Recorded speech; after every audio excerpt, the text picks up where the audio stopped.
नमस्कार साथियों, आप लोगों का स्वागत है हमारे चैनल में कॉम्पिटिटिव क्लास में। जैसा कि आप लोगों को बहुत ही दिनों से इंतज़ार था कि सहायक शिक्षा विकास पदाधिकारी अर्थात ए ई डी ओ की वैकेंसी आने वाली है और ये वैकेंसी आ चुकी है। जी हाँ, ये पूरे 935 प्लस सीटों की वैकेंसी है। ये पूरे 935 प्लस सीटों की वैकेंसी है और इस वैकेंसी में क्या क्या डॉक्यूमेंट्स चाहिए, क्या सैलरी मिलेगी, क्या इसका सिलेबस है, क्या कट ऑफ जाता है, ये सारे चीज़ों की चर्चा हम लोग इस वीडियो में करेंगे। तो बने रहिए हमारे इस वीडियो के साथ और अपने दोस्तों को भी शेयर कीजिए ताकि उन्हें भी पता चले कि AEDO की वैकेंसी आउट हो चुकी है, नोटिफिकेशन आ चुका है। तो इसमें इस वीडियो में हम लोग जानेंगे कि कब से इसका फॉर्म भरा जाना है, कब तक इसकी लास्ट डेट है। तो चलिए चलते हैं, शुरुआत करते हैं। ये देखिए हमारे पास ये पूरा PDF है इसका AEDO की वैकेंसी का नोटिफिकेशन की। ठीक है, चलिए हम लोग जानते हैं। सबसे पहले तो ये देखिए कि इसमें है 935 सीटों के लिए आवेदन स्वीकृत किए जाएंगे। इसमें जनरल के लिए 374 सीट, EWS के लिए 93 सीट, अनुसूचित जाति के लिए 150 सीट, अनुसूचित जनजाति के लिए 10 सीट, अत्यंत पिछड़ा वर्ग के लिए 168 सीट, पिछड़ा वर्ग के लिए 112 सीट, पिछड़े वर्गों की महिलाओं के लिए 28 सीट। तो टोटल 935 सीट है। सबसे बड़ी जो फैसिलिटी है महिलाओं को यहाँ पे टोटल 35% का हॉरिजेंटल आरक्षण दिया गया है इसमें बिहार सरकार की तरफ से। आगे देखते हैं। इसी प्रकार से इसमें जो भी मतलब विकलांग लोग हैं उनके लिए भी अलग अलग कोटि का वैकेंसी दिया गया है। सबसे पहले बात आती है कि बहुत सारे लोग कह रहे हैं कि ये एक ऑफिसर की जॉब है, ये मस्त जॉब है, ऐसे है वैसे है। मतलब यूट्यूब पे बहुत सारे लोग फेक न्यूज़ भी बना रहे हैं, फेक वीडियो भी बना रहे हैं। लेकिन यहाँ पे देखिए ये क्लियर किया है इसका वेतनमान। इसका वेतनमान जो है वो लेवल 5 की जॉब है। ठीक है, ये लेवल 5 की जॉब है। लेवल 5 की जो जॉब है और मूल वेतन जो है 29,200 रुपया है एवं राज्य सरकार द्वारा समय समय पर किए जाने वाले वेतन पुनरीक्षण के आलोक में परिवर्तनीय है।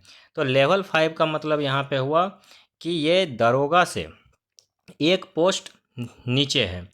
और जो अभी जो आपका BSSC CGL 4 जो आने वाली है जिसमें आपका ASO वगैरह की पोस्ट है उससे 2 पोस्ट नीचे है, क्योंकि वो लेवल 7 की जॉब है। दरोगा आपकी लेवल 6 की जॉब हुई और ये है आपका AEDO लेवल 5 की जॉब है। ये भी अपने आप में एक अच्छा और बेहतरीन जॉब है। और इसमें अगर सैलरी की बात करें तो 8 पे कमीशन के हिसाब से ये लगभग आपको 60 से 70 हज़ार रुपये के बीच में इसकी सैलरी चले जाएगी। ठीक है, तो ये एक अच्छी वैकेंसी है, अच्छी जॉब है। 935 सीट कम सीट नहीं है। और सबसे बड़ी बात जो है कि इसकी जो शैक्षणिक योग्यता रखी गई है वो किसी भी मान्यता प्राप्त विश्वविद्यालय से सिर्फ और सिर्फ सिंपल सा स्नातक या उसके समकक्ष है। समकक्ष कहने का मतलब हुआ कोई BCA किया हुआ है, कोई BBA किया है, कोई BTech किया है, तो वो सब भी इसको अप्लाई कर सकते हैं। ये सबसे ज़्यादा प्लस पॉइंट है। इसमें किसी भी प्रकार का क्राइटेरिया को नहीं, किसी भी प्रकार के सब्जेक्ट की क्राइटेरिया को नहीं रखा गया है। इसमें सिंपल ग्रेजुएशन यदि आप किए हुए हैं तो आप इसके लिए एलिजिबल है। उम्र सीमा 1/8/2025 को अर्थात 1 अगस्त 2025 को मिनिमम 21 वर्ष और मैक्सिमम पुरुषों के लिए 37 वर्ष है। वहीं अगर हम लोग पिछड़ा वर्ग के या अत्यंत पिछड़ा वर्ग के पुरुष एवं महिला एवं अनारक्षित महिला की बात करें तो वो 40% है। ठीक है, और अनुसूचित जाति अनुसूचित जनजाति पुरुष एवं महिला के लिए 42 वर्ष है। अर्थात जनरल कैटेगरी के पुरुष के लिए 21 वर्ष से 37 वर्ष तक है। वहीं पर अगर हम लोग पिछड़ा वर्ग, अत्यंत पिछड़ा वर्ग या जनरल कैटेगरी की महिला की बात करें तो उनका 40 वर्ष तक है। और वहीं SC ST के लिए ये 42 वर्ष तक है। ठीक है, तो एज क्राइटेरिया हम लोग समझ लिए कि ये 1 अगस्त 2025 से इसे आंका जाएगा। इसके बाद देखिए हम लोग दूसरा स्लाइड पे चलते हैं। हाँ, मेन चीज़ है जो हम लोगों को जानना चाहिए कि इसमें जो चयन प्रक्रिया है सबसे बड़ी बात है कि इसमें देखिए यहाँ पे साक्षात्कार नहीं लिया जाएगा, अर्थात किसी भी प्रकार का कोई भी इंटरव्यू नहीं है।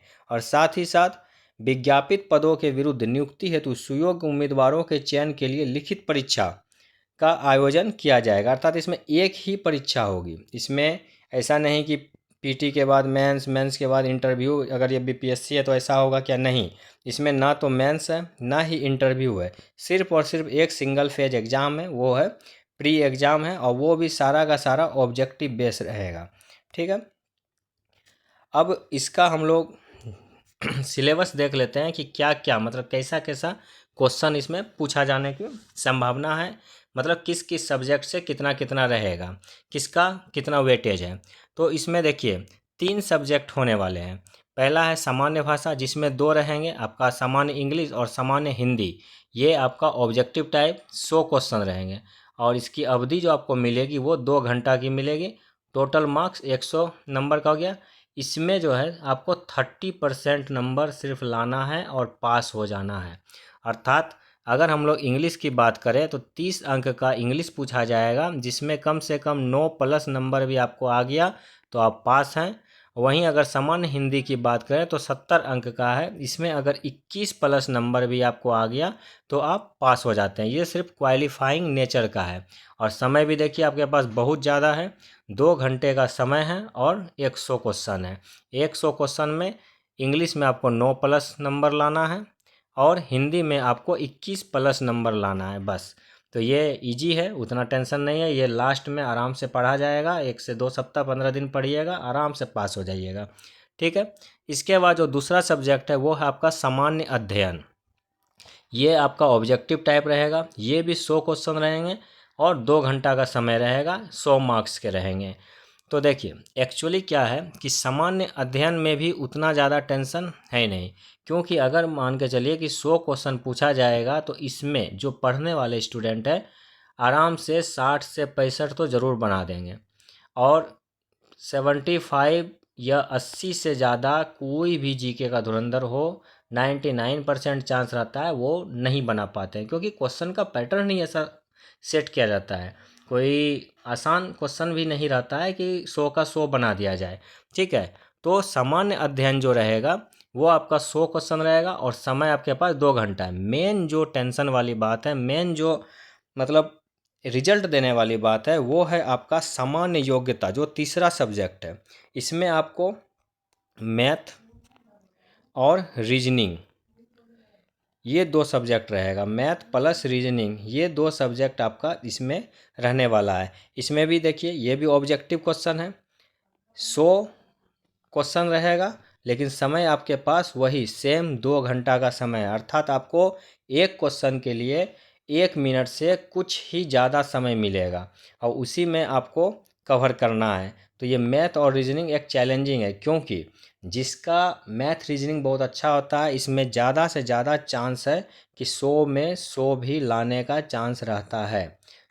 तो अगर मान के चलिए एक अच्छा स्टूडेंट है, वो 100 का 100 अगर बना लेता है, इसमें अगर वो 50-60 भी बना लेता है तो हो गए 150, आराम से हो जाएगा। तो ये एक चैलेंजिंग है कि इसमें समय की बाध्यता है कि समय हमारे पास 2 घंटा ही है, तो इस पे हम लोगों को ज़्यादा फोकस करना है। तो ये तीनों सब्जेक्ट हो गए, सामान्य भाषा, सामान्य अध्ययन और सामान्य योग्यता, जिसमें हमें ज़्यादा फोकस सामान्य योग्यता, जिसमें कि मैथ और रीजनिंग आएंगे, इस पे हमें करना है। और सेम हर एग्ज़ाम में जैसे होता है कि किसी भी गलत उत्तर के लिए क्या है 1/3 नंबर निगेटिव है। ठीक है, बाकी वही चीज़ देखिए 30% अंक प्राप्त करना अनिवार्य होगा। ये हिंदी और इंग्लिश क्या है, क्वालिफाइंग नेचर के हैं। ठीक है, अब अगर इसके सिलेबस की बात करें तो इसमें भी वही है, सामान्य भाषा वही, सामान्य अंग्रेजी, सामान्य हिंदी, सामान्य अध्ययन जिसमें हिस्ट्री, पॉलिटी, ज्योग्राफी, ये सारा चीज़ रहेगा आपका। इसी के बीच में साइंस आ जाएगा, इकोनॉमिक्स आ जाएगा। तो ये सारा इसका सिलेबस दिया गया है। सामान्य विज्ञान, राष्ट्रीय तथा अंतर्राष्ट्रीय महत्व की समसामयिक घटना, बिहार के बारे में, विश्व के बारे में, ये सारा चीज़ दिया गया है, जो कि जनरली बिहार का जो क्वेश्चन का लेवल रहता है सेम वैसा का वैसा ही आपका जीके पूछा जाएगा। तो सामान्य अध्ययन में आपका सारा subject history, polity, geography, economics और साइंस, फिजिक्स, केमिस्ट्री, बायो, ये सारा रहेगा। इसी में आपका करंट अफेयर्स भी रहेगा। उसके बाद है सामान्य योग्यता, जनरल एप्टीट्यूड, जिसमें आपका मैथ और रीजनिंग रहेगा। तो मैथ आपका कोई एडवांस लेवल का नहीं रहेगा, सारा का सारा मैथ जो रहेगा वो आपका अर्थमेटिक रहेगा। ठीक है, ये टोटल का टोटल मैथ आपका अर्थमेटिक रहेगा। उसी तरह से रीजनिंग में जैसे सेम एनालॉजी वगैरह रहता है। ठीक है, पूरा फिगर, कितने ट्रायंगल है, कितने रेक्टेंगल है, वो सारे चीज़, तो यही सारे चीज़, ब्लड रिलेशन वगैरह, ये सब रहेंगे जो नॉर्मली पूछा जाता है। सेम वही सिलेबस है जो बिहार सरकार का सिलेबस रहता है। इसमें जिन भी विद्यार्थियों को आरक्षण रहता है उनको जाति प्रमाण पत्र और बिहार का स्थानीय निवास प्रमाण पत्र को रखना आवश्यक है। ठीक है, इसके बाद ही आप आरक्षण का लाभ ले सकेंगे। अब यहाँ देखिए, इनका जब फॉर्म भरिएगा तो फॉर्म भरने के समय आपको अलग अलग कोटि का, मतलब कैटेगरी का कोड दिया गया है कि जनरल को किस कैटेगरी में रखा जाएगा, एससी को किस कैटेगरी में, एसटी को किस कैटेगरी में, इसी प्रकार से सारे कैटेगरी का कोड दिया गया है। तो ये सब नॉमिनल बातें हैं, ये सारे के सारे एग्ज़ाम में एक ही जैसे होते हैं। अब अगर डॉक्यूमेंट्स की बात करें कि कौन कौन से डॉक्यूमेंट्स आपको फॉर्म भरने वक्त रखने होंगे, तो आपको जो है उसमें मैट्रिक का प्रमाण पत्र, जिसमें कि आपको डेट ऑफ बर्थ शो रहे, ग्रेजुएशन का प्रमाण पत्र, उसके बाद ग्रेजुएशन का मार्कशीट चाहिए आपको, उसके बाद जिस भी कैटेगरी से बिलोंग करते हैं उसका पेपर चाहिए, आवासीय, अगर आप बिहार राज्य के हैं तो आवासीय, अगर ईडब्ल्यूएस में आते हैं तो ईडब्ल्यूएस सर्टिफिकेट।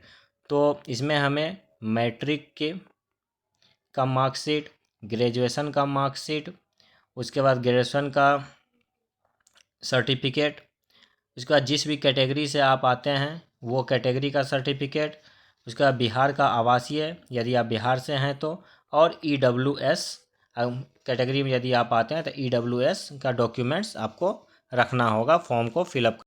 उसके बाद पहचान पत्र फ़ोटो युक्त, जैसा कि आवेदन में दावा किया हो, हाल का खींचा हुआ 4 पासपोर्ट आकार का फ़ोटो चाहिए। फ़ोटो आपको कितने चाहिए? 4 चाहिए। लिखित परीक्षा हेतु भरे गए ऑनलाइन आवेदन की प्रति चाहिए। तो ये सारे डॉक्यूमेंट्स आपको रखने होंगे।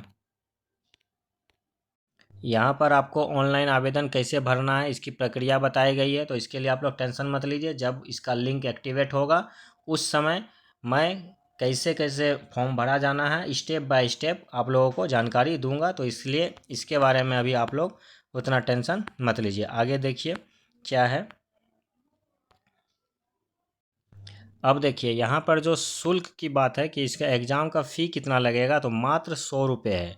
एग्ज़ाम फ़ी आपका 100 रुपये है। वहीं अगर आप लोग बीपीएससी वगैरह की बात करें तो उसका 540 रुपया, अभी आपका CGL 4 की बात चल रही थी कि 540 रुपये जनरल कैटेगरी को लगेगा। बीपीएससी में आपको 600 रुपये लगता है जनरल कैटेगरी को, लेकिन यहाँ पे मात्र 100 रुपये इसका चार्ज रखा गया है। और यहाँ देखिए नोट में बताया है, वैसे अभ्यर्थी जिनके द्वारा ऑनलाइन आवेदन में पहचान पत्र के रूप में आधार संख्या अर्थात आधार नंबर जिसका अंकित नहीं है, उन्हें बायोमेट्रिक फ़ी एक्स्ट्रा से 200 रुपये देना होगा। तो आप लोग अपना आधार कार्ड भी रेडी रखिएगा। आधार कार्ड अगर नहीं है तो उसे जल्दी से जल्दी बनवा लीजिए, और अगर है तो आपके 200 रुपये बच जाएंगे। यदि नहीं है तो फिर आपको बायोमेट्रिक के लिए एक्स्ट्रा 200 रुपये लगेंगे। और ऐसे इसका फ़ी बहुत ही नॉमिनल मात्र 100 रुपये रखा गया है। अब बात आती है कि ऑनलाइन भरने की आवेदन के प्रारंभ की तिथि कब है। तो इसकी जो प्रारंभ तिथि है वो 27 अगस्त 2025 से है, और लास्ट डेट जो है वो 26 सितंबर तक है। अर्थात 27 अगस्त से लेके आपको 26 सितंबर तक का डेट है। इसके बीच में आपके पास जो भी ज़रूरी डॉक्यूमेंट्स हैं वो सारे डॉक्यूमेंट्स को तैयार कर लीजिए और अपनी तैयारी को अच्छे से अब स्टार्ट कीजिए। और फॉर्म जैसे निकलेगी, जैसे ही इसका लिंक एक्टिवेट होगा तो मैं स्टेप बाय स्टेप आप लोगों के लिए वीडियो लेके आऊँगा। आप लोग उस स्टेप बाय स्टेप करके आप लोग फॉर्म अप्लाई करिएगा और अपनी जर्नी को स्टार्ट कीजिएगा। और एक ज़रूरी बात कि अभी मैंने एक सीरीज स्टार्ट की है जिसमें आपको जीके के सारे जितने भी टॉपिक है वो सारे को सारे कवर किया जाएगा, और उसका पूरे 6 दिन तक थ्योरी, और उसके बाद 7वां दिन जो है वो जितना भी 6 दिन पढ़ाया गया है, उसके आधार पे जो ऑब्जेक्टिव क्वेश्चन है वो मॉक टेस्ट के रूप में आप लोगों को कराया जाएगा। साथ ही साथ डेली करंट अफेयर्स, जो वीकली करंट अफेयर्स होता है, उसका एक ही बार में सार एवं निचोड़ जो है वो बताया जाएगा। तो आप लोग अपनी तैयारी को कंटिन्यू कीजिए। अभी बायोलॉजी की सीरीज चल रही है, तो आप लोग प्लीज़ उसे ज़रूर देखिए। और हाँ, अगर आपको ये वीडियो अच्छा लगा तो आप लोग इसे ज़रूर लाइक करें, अपने दोस्तों के साथ शेयर करें, ताकि उन्हें भी AEDO की वैकेंसी के बारे में पता चले और वो लोग भी अप्लाई करें और अपनी अच्छे से पढ़ाई की जर्नी को और एक ऑफिसर बनने के सपना को जल्दी से जल्दी पूरा कर सके। ठीक है, चलिए फिर, धन्यवाद। जय हिंद, जय भारत।